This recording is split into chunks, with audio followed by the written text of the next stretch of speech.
No princípio, Deus observa o seu reflexo, o universo do espelho. Era uma vez um tempo em que não havia tempo nenhum. O tempo não é nada a não ser uma medida das mudanças de posição dos objetos no espaço. E, como qualquer cientista, místico ou louco, sabe, no princípio não havia objetos no espaço. Por exemplo, um ano é a medida do movimento da Terra em torno do Sol. Um dia é a rotação da Terra no seu eixo. Uma vez que, por sua própria conta, nem a Terra nem o Sol existiam no princípio, os autores da Bíblia nunca quiseram dizer que tudo foi criado em 7 dias, no banal sentido da palavra dia. Apesar dessa ausência inicial de matéria, espaço e tempo, algo deve ter acontecido para que tudo começasse. Por outras palavras, algo deve ter acontecido antes de haver alguma coisa. Uma vez que não havia coisa nenhuma, da primeira vez que algo aconteceu, é seguro que se diga que este primeiro acontecimento deve ter sido muito diferente do tipo de acontecimento de que normalmente nos damos conta do ponto de vista das leis da física. Fará sentido dizer que este primeiro acontecimento podia ter sido, de certa forma, mais como um acontecimento mental do que um acontecimento físico? A ideia de acontecimentos mentais gerarem acontecimentos físicos pode parecer, no início, contraintuitiva, mas, de fato, é algo que estamos sempre a experimentar. Por exemplo, o que acontece quando me ocorre uma ideia, como tenho de estender a mão e acariciar-lhe a bochecha? É que o impulso faz saltar uma sinapse no meu cérebro, algo semelhante a uma corrente elétrica. Desce-me por um nervo no braço e a minha mão mexe-se. Pode este exemplo corriqueiro dizer-nos alguma coisa sobre as origens do cosmos? No princípio deve ter vindo o impulso de algum lado, mas de onde? Na infância, não ficamos todos maravilhados da primeira vez que vimos cristais precipitados do fundo de uma solução, como se o impulso se estivesse a espremer de uma dimensão para a seguinte? Nessa história, veremos como, para muitas das pessoas mais brilhantes do mundo, o nascimento do universo, a misteriosa transição de nenhuma matéria para a matéria foi explicada precisamente dessa maneira. Visualizaram um impulso a passar de outra dimensão para esta e entenderam esta outra dimensão como a mente de Deus. Enquanto ainda está no limiar e antes que arrisque perder mais tempo com essa história, devo deixar claro que vou tentar persuadi-lo a considerar algo que pode estar muito bem para um místico ou para um louco, mas de que um cientista não vai gostar. Um cientista não vai gostar mesmo nada. Para os pensadores mais avançados de hoje, acadêmicos como Richard Dawkins, o professor de Charles Simonyi para a compreensão pública da ciência em Oxford, e outros materialistas militantes que regulam e mantêm a visão científica do mundo, a mente de Deus não é melhor do que a ideia de um velho de cabelos brancos lá em cima nas nuvens. É o mesmo erro, dizem, que as crianças e as tribos primitivas cometem quando assumem que Deus tem de ser como eles, a falácia antropomórfica. Mesmo que admitissem que Deus pudesse existir, dizem: por que raio deveria ele ser como nós? Porque haveria a sua mente de ser, de algum modo, parecida com a nossa. O fato é que eles têm razão. Claro que não há razão nenhuma, a não ser que seja ao contrário. Por outras palavras, o único motivo para que a mente de Deus possa ser como a nossa é se a nossa tiver sido feita para ser como a dele.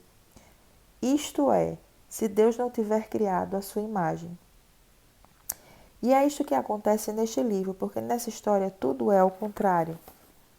Tudo que aqui está de cabeça para baixo e virado do avesso. Nas páginas que seguem, será convidado a pensar as últimas coisas que as pessoas que guardam e mantêm o consenso querem que pense. Será tentado a ter pensamentos proibidos e a provar filosofias que os líderes intelectuais da nossa era julgam ser heréticas, estúpidas e loucas. Deixe-me rapidamente assegurar-lhe que não vou tentar envolvê-lo num debate acadêmico, tentar persuadi-lo através da discussão filosófica de que qualquer destas ideias proibidas está certa. Os argumentos formais contra e a favor podem encontrar-se nas obras acadêmicas padrão, mas o que eu vou fazer é pedir-lhe que estenda sua imaginação. Quero que imagine a sensação de ver o mundo e a sua história de um ponto de vista que está o mais afastado possível daquele que lhe foi ensinado. Os nossos pensadores mais avançados ficariam horrorizados e aconselhá-lo-iam, certamente, a não brincar de modo algum com estas ideias, quanto mais a debruçar-se sobre elas durante o tempo que demorará a ler este livro. Tem havido uma tentativa concertada de apagar do universo toda a memória, todos os vestígios dessas ideias. A elite intelectual dos dias de hoje acredita que, se deixarmos estas ideias voltar à imaginação, mesmo que brevemente, correremos o risco de ser novamente arrastados para uma forma de consciência aborígene ou atávica, um lodo mental contra o qual tivemos de lutar durante muitos milênios para evoluir. Portanto, nessa história, o que aconteceu antes do tempo? Qual foi o evento mental primordial? Nesta história, Deus refletiu sobre si mesmo, olhou, por assim dizer, para um espelho imaginário e viu um futuro. Imaginou seres muito semelhantes a si.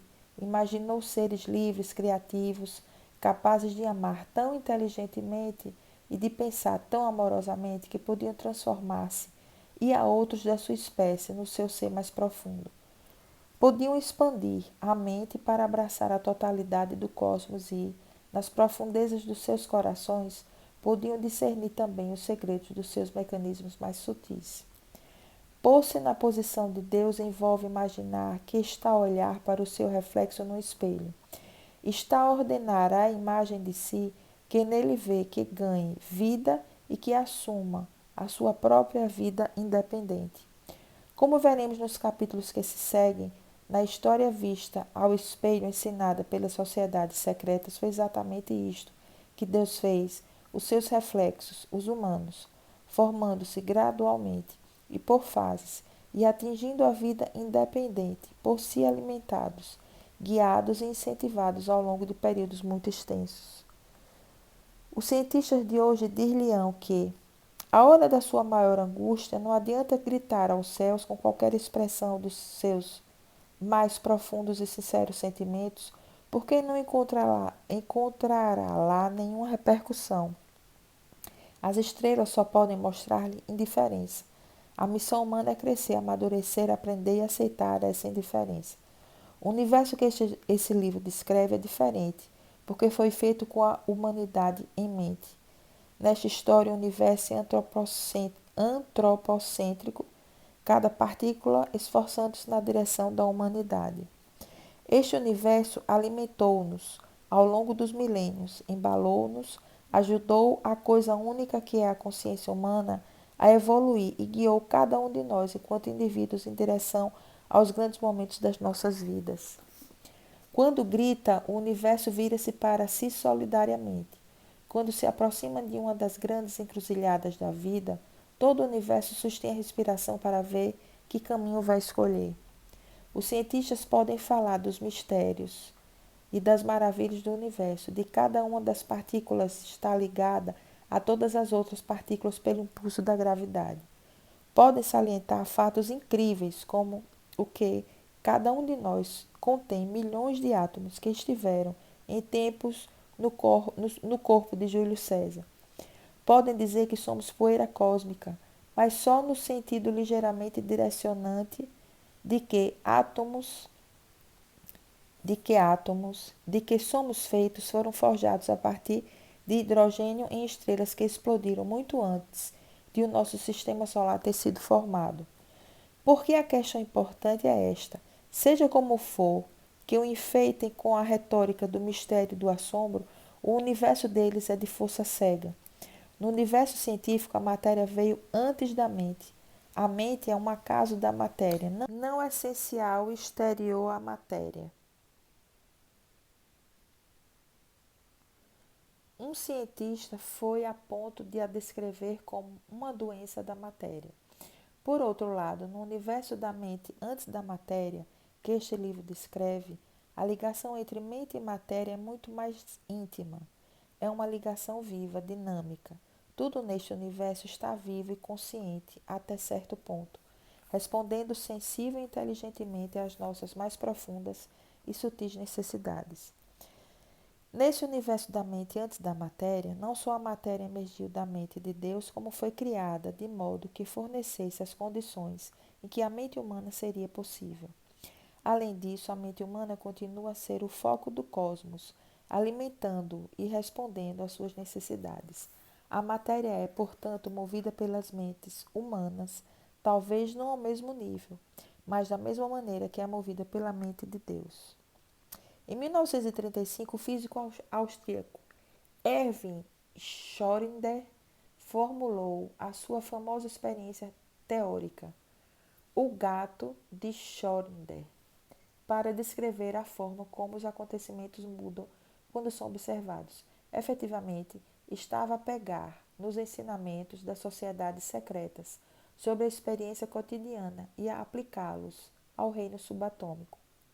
A certo ponto, na infância, todos nos perguntamos se uma árvore a cair produz realmente algum som se tiver lugar numa floresta remota onde não há ninguém que ouça. De certo dizemos, um som que não é ouvido por ninguém não poderá ser devidamente descrito por um som. As sociedades secretas ensinam que algo como esta especulação é verdadeiro. Segundo eles, uma árvore só cai numa floresta, por mais remota que seja, para que alguém, a alhures, em algum momento, seja afetado por ela.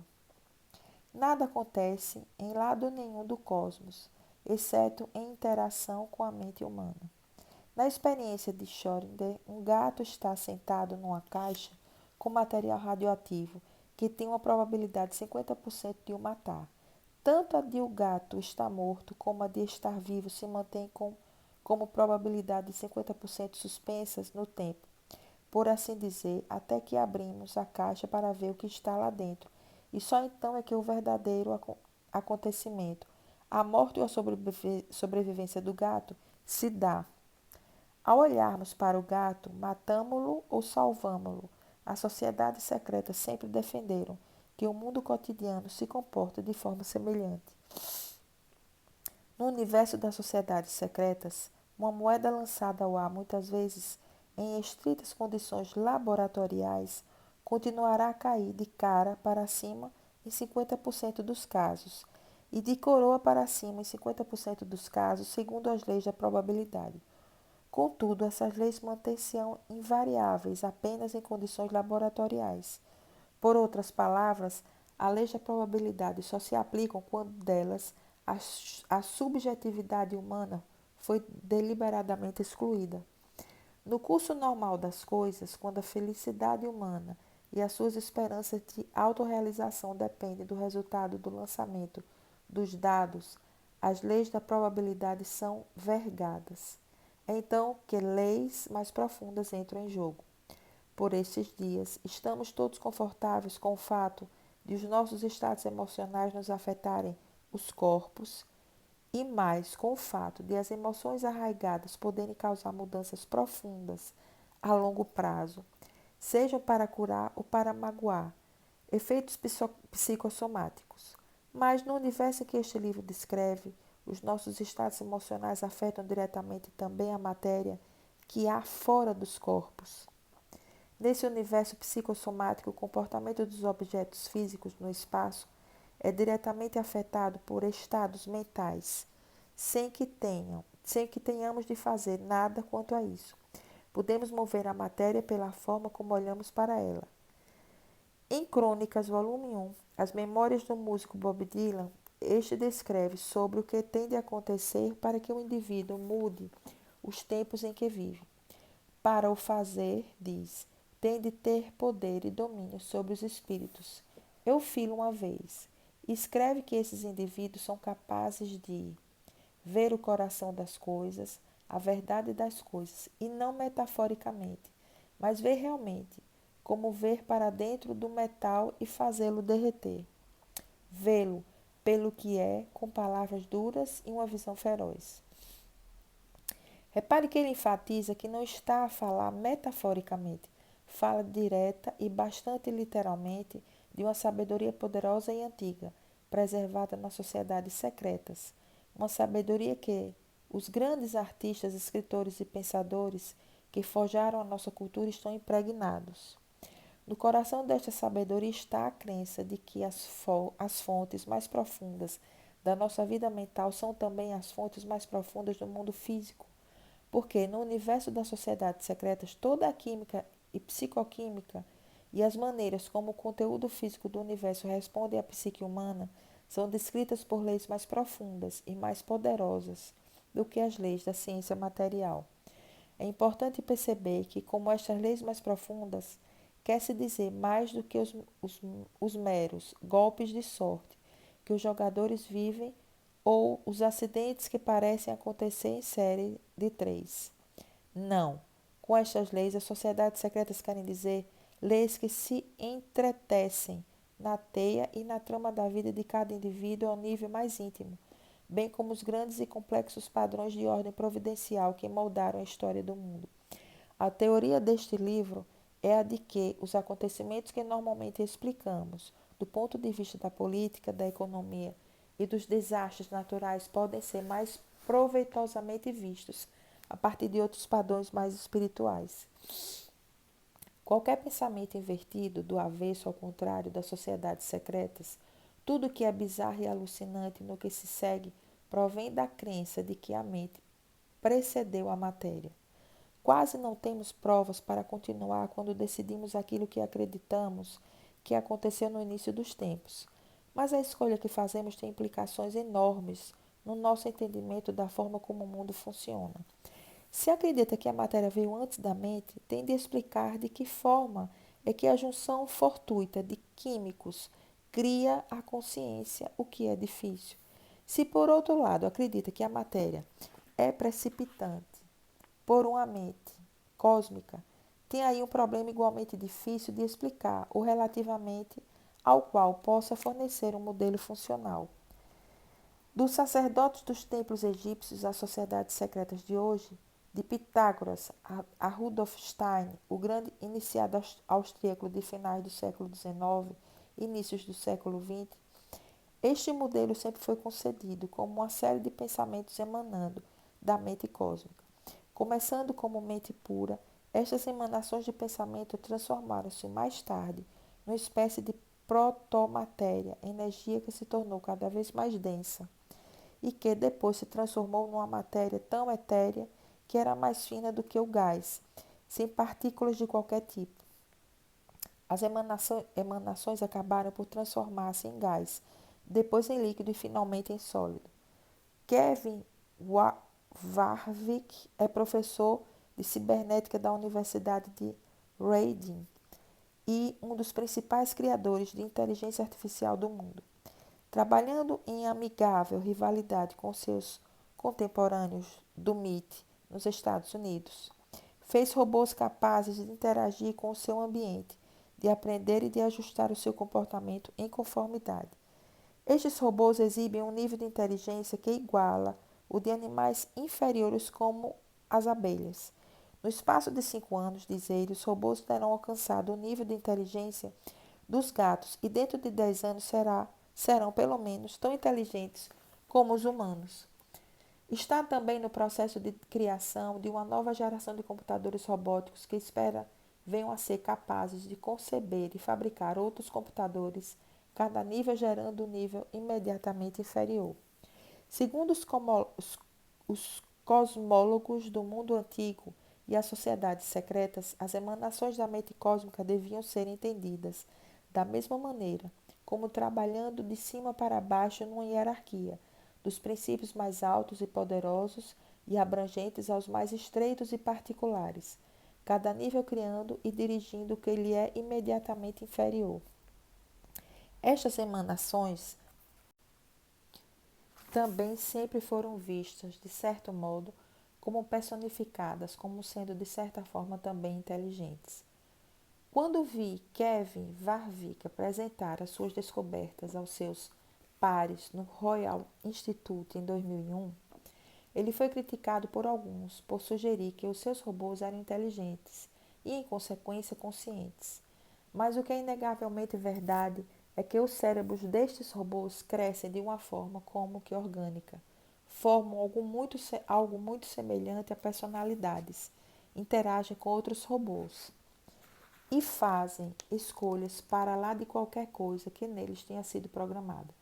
Kevin argumentou que, embora os seus robôs possam não ter uma consciência com todas as características da consciência humana, os cães também não a têm. Os cães são conscientes de uma forma canina e os seus robôs, disse ele, são conscientes de uma forma robótica. É claro que em alguns aspectos, como o da capacidade de fazer enormes cálculos matemáticos instantaneamente, os robôs revelam uma consciência superior à nossa. Podemos pensar na consciência das emanações da mente cósmica de modo semelhante.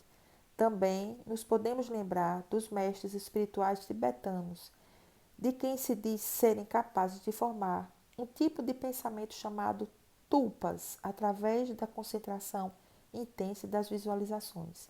Estes seres podem chamar-lhes seres pensados. Atingem uma espécie de vida independente e partem para fazer a vontade de seu mestre.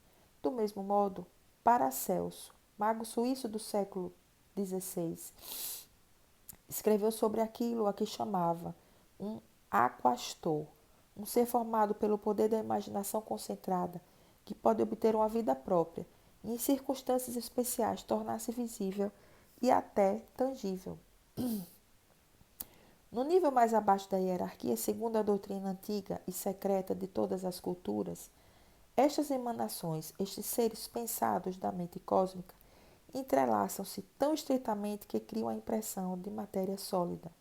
Hoje, se quisesse encontrar uma linguagem que descrevesse estes estranhos fenômenos, talvez escolhesse olhar para a mecânica quântica, mas, nas sociedades secretas, o entrelaçar de forças invisíveis para criar a aparição no mundo material sempre foi concebido como uma rede de luz e cor, ou para usar um termo alquímico, a matriz. Cientista de topo pergunta: a vida é só um sonho? Esta manchete saiu no Sunday Times em fevereiro de 2005. A história era esta. Sir Martin Rees, astrônomo real britânico, dizia: em poucas décadas, os computadores evoluíram da capacidade de simular apenas padrões muito simples à capacidade de criar mundos virtuais muito detalhados. Se essa tendência continuar, podemos imaginar computadores capazes de simular mundos talvez até tão complicados como aquele em que pensamos que vivemos. Isto levanta a questão filosófica. Podemos nós mesmos estar numa dessas simulações e pode aquilo que pensamos, que o universo é ser uma espécie de abóbada celeste, em vez de realidade? De certo modo, podemos ser nós as criações dentro dessa simulação. A história mais ampla era que importantes cientistas de todo o mundo estão a ficar cada vez mais fascinados com o extraordinário grau de ajustamento que foi necessário para que evoluíssemos. E isto fá-los questionar o que é verdadeiramente real.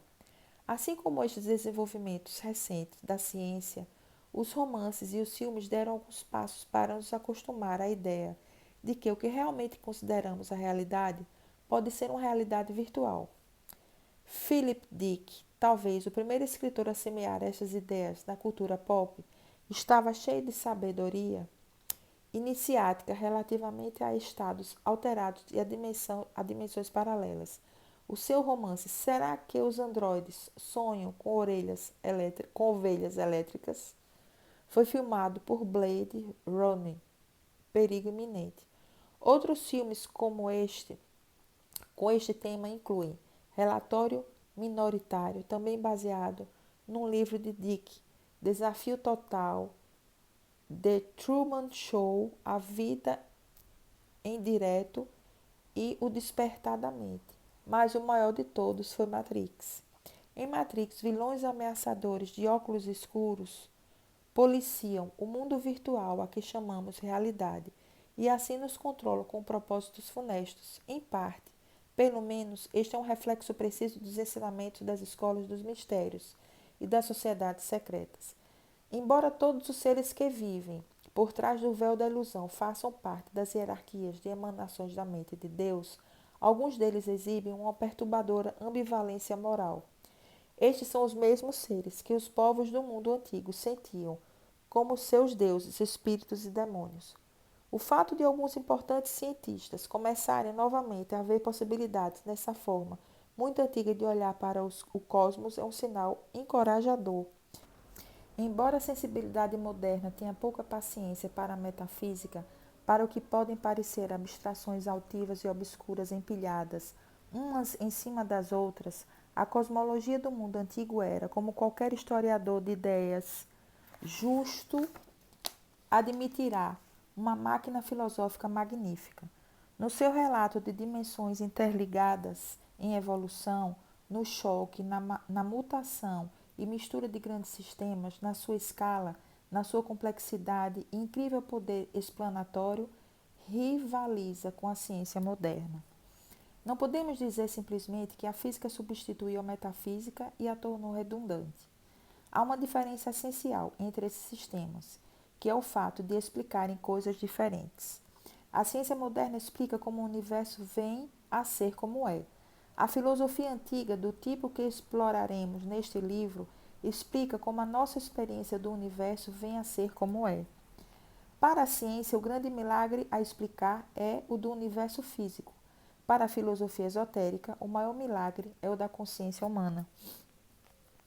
Os cientistas estão fascinados com a extraordinária série de equilíbrios entre vários conjuntos de fatores que foi necessária de modo que tornasse possível a vida na Terra. Falam em termos de equilíbrios entre calor e frio, umidade e secura. A Terra está a uma certa distância do Sol e não mais longe. O Sol está numa fase particular da evolução, nem mais quente nem mais frio. Há um nível mais fundamental para que a matéria adira as forças da gravidade e do eletromagnetismo têm de ser cada uma de um grau específico, nem mais fortes nem mais fracas, e por aí adiante. Visto da perspectiva da filosofia esotérica, podemos começar a ver que uma série igualmente extraordinária de equilíbrios foi necessária para tornar a nossa consciência subjetiva naquilo que é. Por outras palavras, para dar à nossa experiência a estrutura que tem. Quando digo equilíbrios, refiro-me a mais do que ter uma mente equilibrada no sentido coloquial, ou seja, ter emoções saudáveis e não demasiado fortes. Falo de algo mais profundo, de algo essencial. O que é, por exemplo, necessário para tornar possível a narrativa interna, a coleção de histórias que encadeamos para formar a nossa noção básica do ser? A resposta é, claro, a memória. Só ao lembrar o que fiz ontem posso identificar-me com a pessoa que fez estas coisas. O ponto central é que há um grau específico de memória que é necessário, nem mais forte nem mais fraco. O romancista italiano Ítalo Calvino, um dos muitos escritores modernos que seguiram a filosofia antiga e mística, exprime-o com precisão. A memória tem de ser forte o suficiente para nos permitir agir sem esquecer o que queríamos fazer, para aprender sem deixarmos de ser as mesmas pessoas, mas também tem de ser fraco o suficiente para nos permitir continuar a avançar para o futuro. Outros equilíbrios são necessários para que sejamos capazes de pensar livremente, tecer pensamentos em torno daquela noção central do ser. Temos de ser capazes de perceber o mundo exterior através dos sentidos, mas é igualmente importante que não sejamos subjugados por sensações que poderiam de outro modo ocupar todo o nosso espaço mental. Se assim fosse, não seríamos capazes de refletir ou imaginar. Que este equilíbrio se mantenha é tão extraordinária a sua maneira como, por exemplo, o fato de o nosso planeta não estar nem demasiado longe, nem demasiado perto do Sol. Também temos a capacidade de mover o nosso ponto de consciência em torno da nossa vida interior, como um cursor no ecrã de um computador. Em resultado disso, temos a liberdade de escolher aquilo em que pensamos. Se não tivéssemos o equilíbrio certo de apego e desapego dos nossos impulsos interiores, bem como das nossas percepções do mundo exterior, então neste momento eu não teria a liberdade de escolher desviar a sua atenção da página para onde está a olhar agora e a liberdade de pensar noutra coisa. E assim, decisivamente, se as condições mais fundamentais da consciência humana não fossem caracterizadas por este conjunto de equilíbrios excepcionalmente delicado, não nos seria possível exercer o pensamento livre ou o livre-arbítrio. Quando se trata dos pontos mais elevados da experiência humana, aquilo que o psicólogo americano Abraham Maslow ultimamente chamou experiências de pico, são necessários equilíbrios ainda mais delicados. Por exemplo, pode ser-nos exigido que tomemos decisões nos grandes pontos de viragem das nossas vidas. Mais uma vez, é a experiência humana comum, se não universal, de que, se tentarmos perceber qual é a coisa certa a fazer com as nossas vidas, usando toda a nossa inteligência, se trabalharmos nisso de todo e bom coração, se exercitarmos a paciência e a humildade, poderemos simplesmente discernir a coisa certa a fazer. E uma vez tomada a decisão certa, o rumo de ação escolhido irá provavelmente exigir toda a força de vontade de que fomos capazes, talvez apenas por tanto tempo quanto conseguimos aguentar, para o completarmos com sucesso. Isso está mesmo no âmago do que significa viver a vida enquanto ser humano. Não há nenhuma inevitabilidade no fato de a nossa consciência ter a estrutura que torna possível estas liberdades, estas oportunidades de escolher fazer o que está certo, de crescer e de se desenvolver em alguém bom, talvez até heróico, a não ser que acredite na providência, ou seja, a não ser que acredite que estava destinado. A consciência humana é, portanto, uma espécie de milagre. Se hoje temos consciência a menosprezar isto, desculpe, se hoje temos tendência a menosprezar isto, os antigos entusiasmavam-se com o seu encanto. Como estamos prestes a ver, os seus líderes intelectuais detectavam mudanças sutis na consciência humana com a mesma diligência com que os cientistas modernos detectam mudanças no ambiente físico. A sua descrição da história, com seus acontecimentos míticos e sobrenaturais, era uma descrição de como a consciência humana evoluiu. A ciência moderna tenta impor uma visão estreita e redutora da nossa consciência. Tenta convencer-nos da irrealidade dos elementos, mesmo de elementos muito persistentes na experiência, que não consegue explicar. Estes incluem o poder obscuro da oração, as premonições, a sensação de se estar a ser observado, as provas da leitura de mentes, as experiências extracorpóreas, as coincidências significativas e outras coisas varridas para debaixo do tapete pela ciência moderna. E muito, muito mais importante, a ciência, a ciência nesta disposição redutora nega a experiência humana universal de que a vida tem um significado. Alguns cientistas negam até que vale a pena fazer a pergunta que indaga sobre a existência de um sentido para a vida. Veremos no decorrer desta história que muitas das pessoas mais inteligentes que alguma vez viveram se tornaram devotas da filosofia esotérica. Acredito que pode até dar-se o caso de todas as pessoas inteligentes terem tentado descobri-la a dada altura. Isso acontece porque é um impulso natural humano questionar se a vida tem significado e a filosofia esotérica representa o corpo de pensamento mais rico, mais profundo e mais concentrado sobre esta matéria. Antes de embarcarmos na nossa narrativa, é vital que apliquemos mais uma afiada distinção filosófica ao fio mais brando do pensamento científico moderno. Às vezes as coisas correm mal e a vida parece não ter sentido. Mas depois, noutras alturas, as nossas vidas parecem ter significado. Por exemplo, a vida parece por vezes ter seguido o caminho errado, chumbamos no exame, perdemos o emprego ou um caso amoroso termina. Mas depois descobrimos a nossa verdadeira profissão ou o verdadeiro amor em resultado deste rumo aparentemente errado. Ou acontece alguém decidir não embarcar no avião que depois se despenha. Se algo assim acontece, Podemos sentir que alguém lá em cima está a tomar conta de nós, que os nossos passos foram guiados. Podemos ter uma sensação reforçada da precariedade da vida, do quão facilmente as coisas poderiam ter corrido de forma diferente se não fosse por um toque quase imperceptível, talvez transcendental. Da mesma forma, com a nossa parte prática e de orientação científica, podemos ver uma coincidência como uma junção casual de acontecimentos, mas às vezes lá no fundo suspeitamos de que uma coincidência não é de todo uma questão de sorte. Nas coincidências, tendemos a sentir que captamos uma pista, embora esquiva, de um padrão de significado profundo escondido atrás da confusão da experiência cotidiana. E às vezes as pessoas descobrem que, no preciso momento em que toda a esperança parece perdida, a felicidade é descoberta do outro lado do desespero, ou que dentro do ódio se esconde o germe crescente do amor. Por razões que analisaremos mais tarde, as questões da felicidade estão hoje intimamente ligadas às noções do amor sexual, de tal modo que é muitas vezes a experiência de nos apaixonarmos que nos dá a sensação de que isto estava destinado. Nos últimos tempos, destacados cientistas têm sido amplamente citados a vangloriar-se de que a ciência está à beira de descobrir a explicação para ou o significado de tudo na vida e no universo.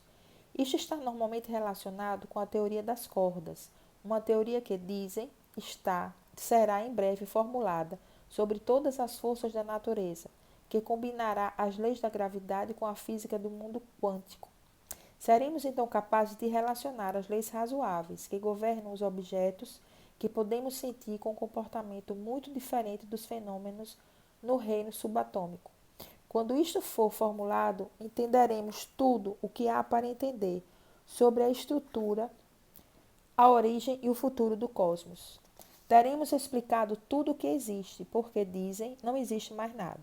Antes de podermos aprender os segredos dos iniciados e começar a entender as suas estranhas crenças sobre a história, é importante que sejamos claros sobre a distinção entre significado, tal como é utilizado relativamente às questões sobre o sentido da vida, e significado, tal como os cientistas aqui o usam. Um rapaz combina encontrar-se com a namorada, mas ele deixa-o pendurado, mas ela deixa-o pendurado. Ele está magoado e zangado. Quer entender a coisa dolorosa que lhe aconteceu. Quando a localiza, interroga-a. A sua pergunta repetida é por quê? Por que perdi o autocarro, diz ela. Porque saí tarde do trabalho. Porque estava distraída e não reparei nas horas. Porque estou infeliz como uma coisa qualquer. E, no entanto, ele insiste e insiste até conseguir o que procura, mais ou menos. Porque não quero mais ver-te. Quando perguntamos por quê, tal pode ser entendido de duas formas. Ou como nas primeiras respostas evasivas da rapariga, como significando o mesmo que como, ou seja, exigindo respostas que nos dão conta de uma sequência de causa e efeito, de átomo que choca contra átomo, ou em alternativa, porque pode ser interpretado na forma como o rapaz queira que lhe fosse dada a resposta, que é uma questão de tentar extrair intenção. Da mesma forma, quando perguntamos pelo sentido da vida e do universo, não estamos realmente a perguntar como é que surgiu, no sentido da causa e do efeito, sobre o modo como os elementos e condições certos se juntaram para formar a matéria, as estrelas, os planetas, a matéria orgânica e por aí adiante. Estamos a perguntar pela intenção por trás de tudo isso. Por isso os grandes porquês, por que a vida, por que o universo, enquanto questões de bastante elementar distinção filosófica não podem ser respondidos por cientistas ou, mais precisamente, não por cientistas a agir na sua qualidade de cientistas.